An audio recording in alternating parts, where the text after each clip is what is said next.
My dear friends, life is too short to be spent in the company of men who do you no good. This is not to say that we should hate them. Far from it.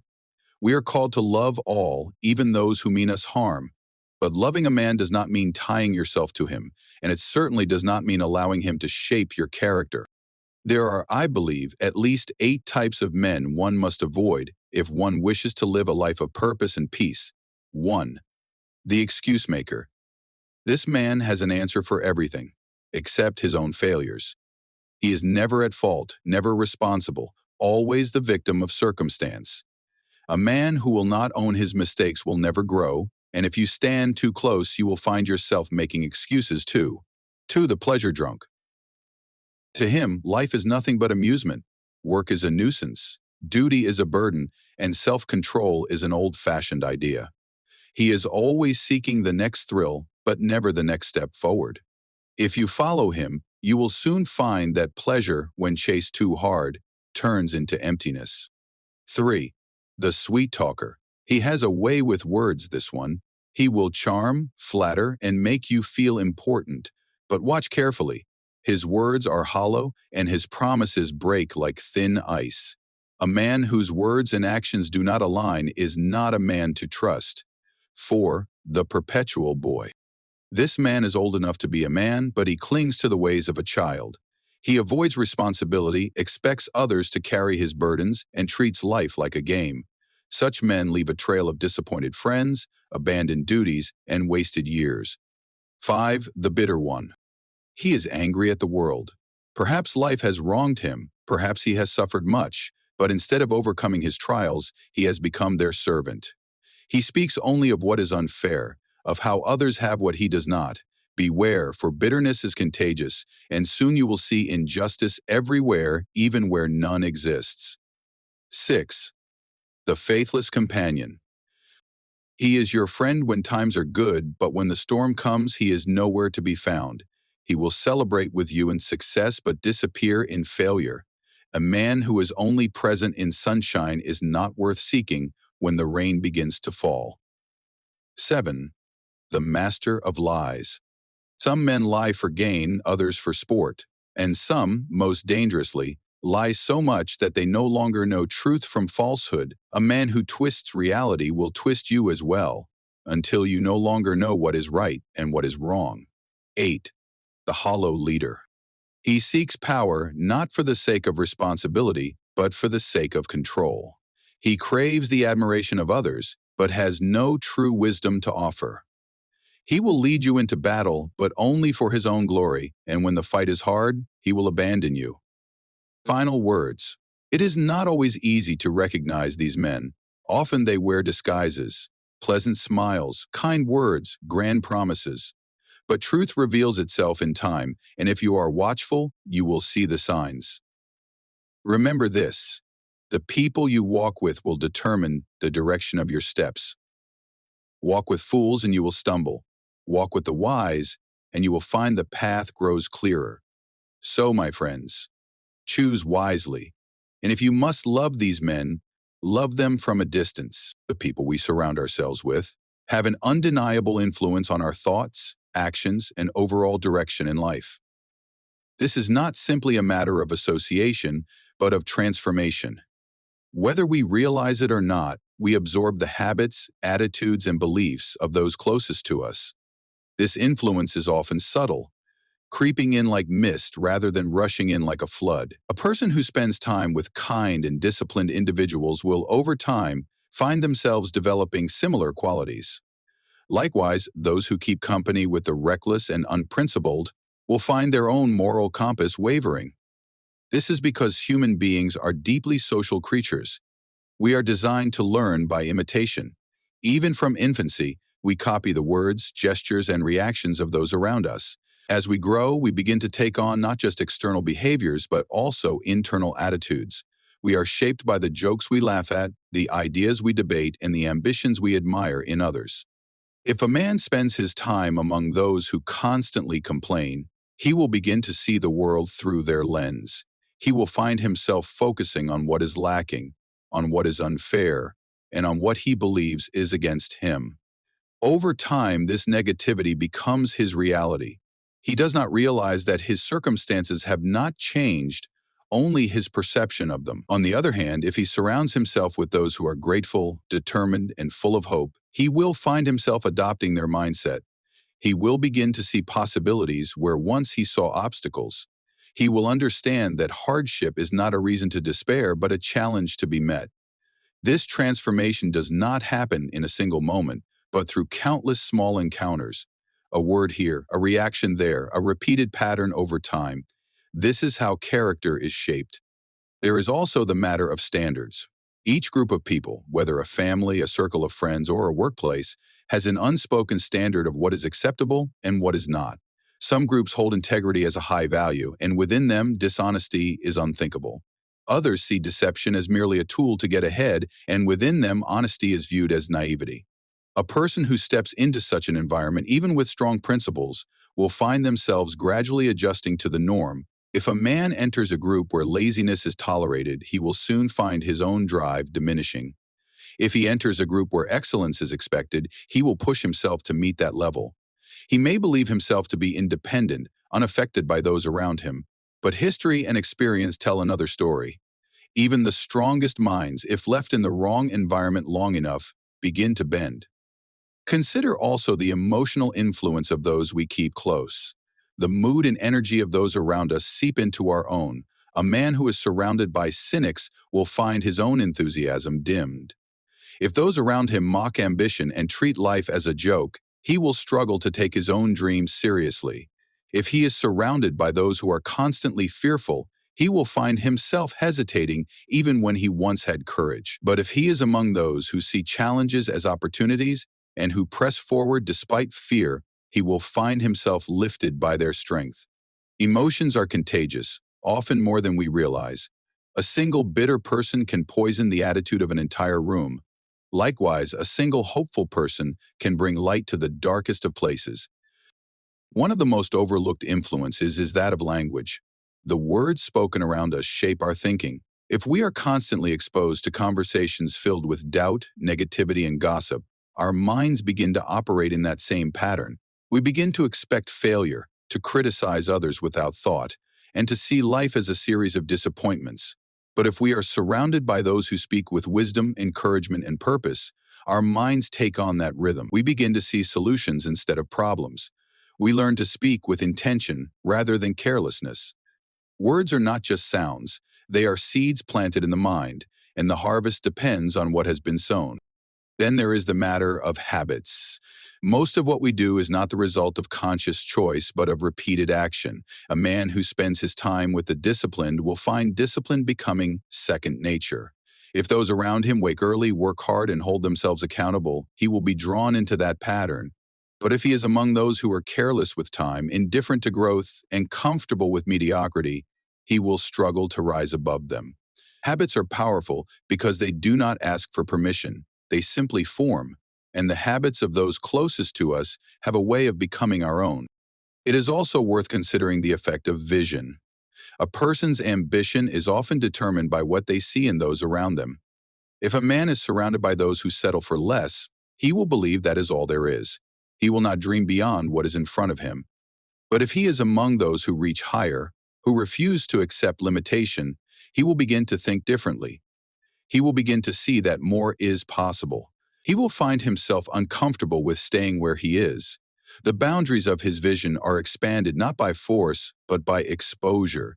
He learns not by being told, but by witnessing. The greatest danger is the slow and unnoticed shift. No one wakes up one day entirely changed. The process is gradual. A man does not become dishonest overnight. He first excuses small lies. He does not lose his discipline all at once. He first tolerates small lapses. He does not become bitter in a single moment. He first entertains small resentments. But over time, these small things grow, and they grow because they are watered by the company he keeps. To guard one's company is not about arrogance or rejection of others. It is about wisdom. It is about knowing that while we can love all, we cannot walk with all. We must choose those who walk alongside us carefully, because in time, we will find ourselves walking like them. Some men are dangerous not because they are wicked, but because they are empty. This is a truth often overlooked. We tend to think of danger in obvious forms, those who are cruel, manipulative, or violent. But there exists another kind of danger, one that is quieter, more subtle, and in some ways even more destructive. These are the men who lack conviction, who stand for nothing, who drift through life without depth or direction. They may not seek to harm, but their very emptiness makes them capable of it. A man who is truly wicked at least has a purpose, a driving force behind his actions, and thus he can be recognized. But a man who is empty is unpredictable. He is a vessel waiting to be filled by whatever influence comes his way, and often it is not goodness that fills him. An empty man is dangerous because he does not resist. He does not stand firm in the face of wrong.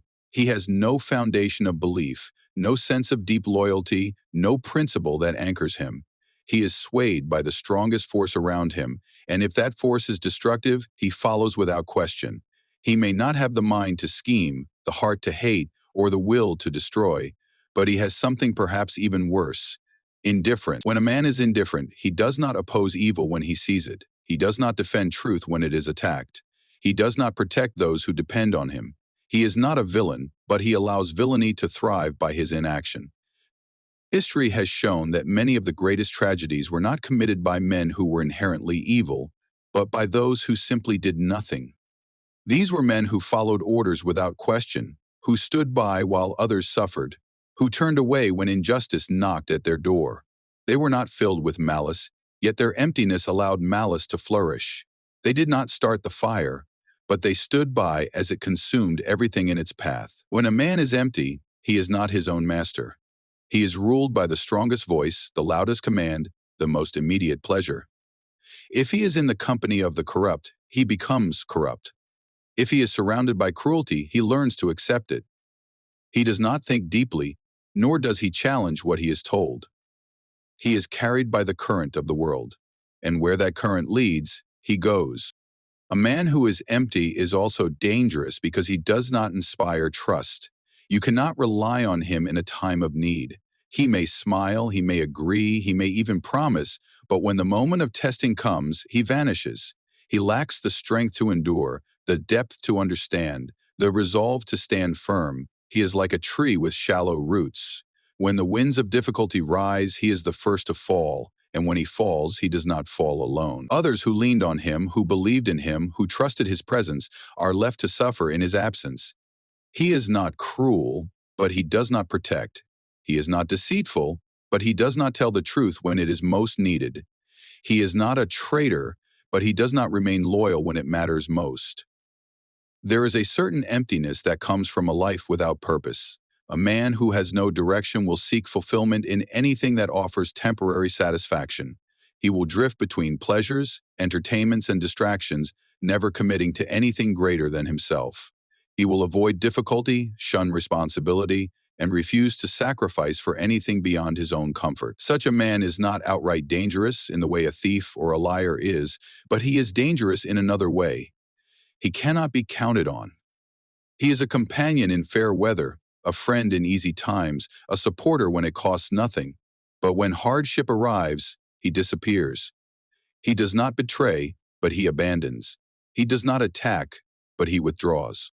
The empty man is also vulnerable to being used by others. Because he has no guiding principle of his own, he can be shaped by those with stronger wills. He may begin as neutral, but in the hands of the corrupt, he becomes their instrument. He repeats what he hears, follows where he is led, and acts without questioning why. If placed among the wicked, he learns wickedness. If surrounded by deception, he absorbs it without hesitation. He is not malicious, yet he enables malice.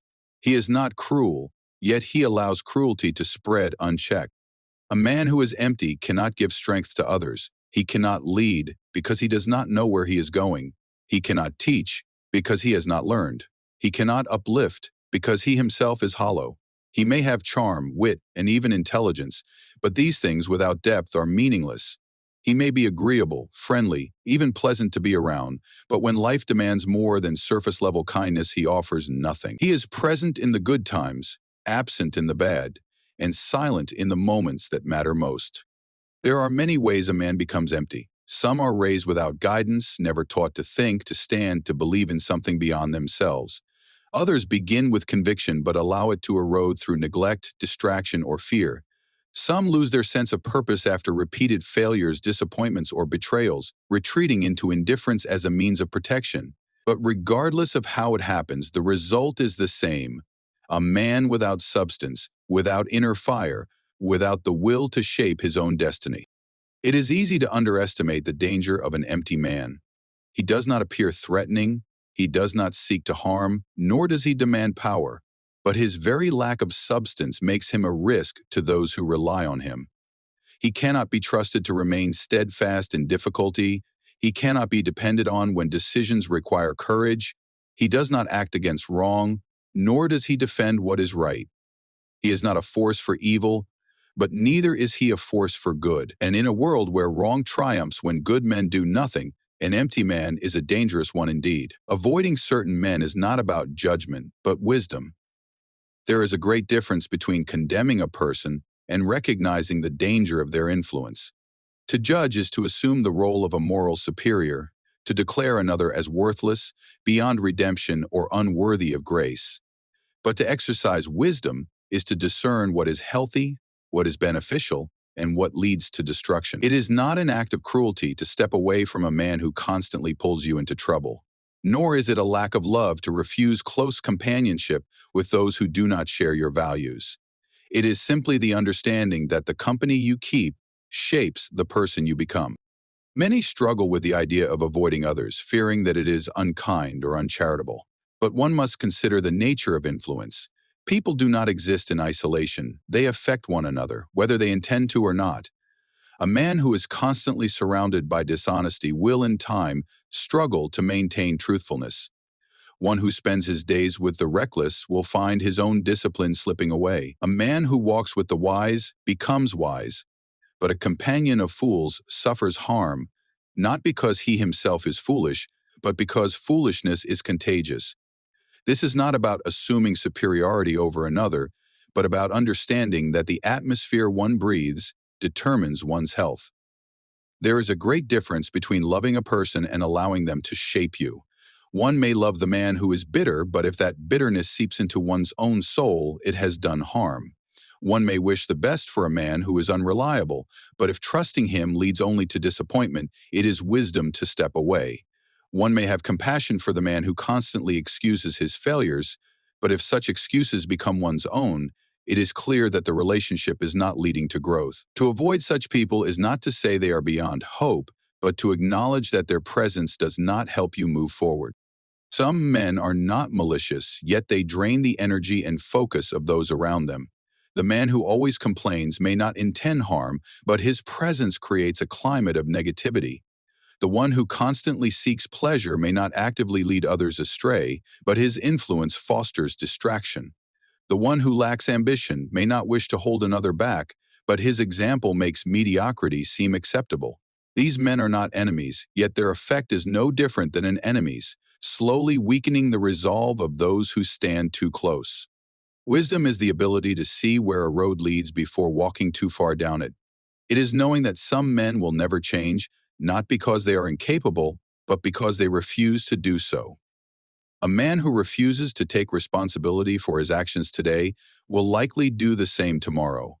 A man who betrays trust once without remorse, is likely to do it again.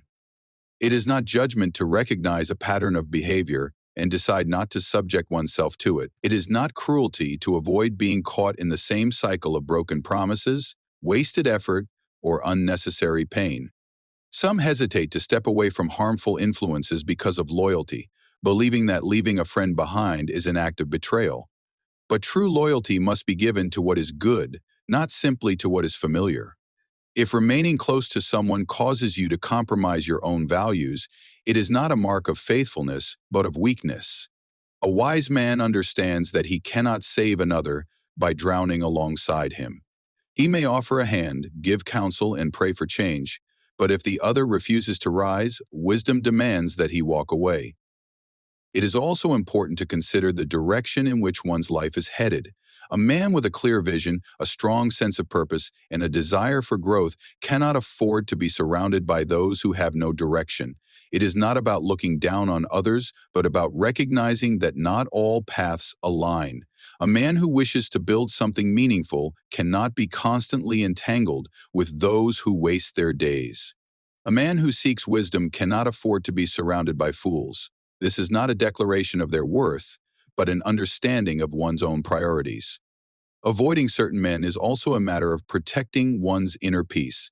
Some individuals bring nothing but conflict, unrest, and distraction. They thrive on argument, on stirring unnecessary drama, on creating division. They demand energy but give nothing in return. They pull others into their chaos, often without realizing it. To recognize this and walk away is not an act of selfishness, but of self-preservation. No man can fulfill his purpose while constantly entangled in the unnecessary burdens of others. One must learn to distinguish between helping a man in need and being dragged into a pit with him. It is often said that one should not give up on people, and this is true, but not giving up on someone does not mean allowing them to control the direction of your life. A man may hope for another's change, may wish them well, and may even leave the door open for reconciliation.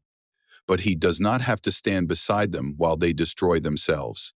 He does not have to sacrifice his own growth in the hope that one day they will choose to grow as well. There is a time for patience, a time for persistence, and a time for departure.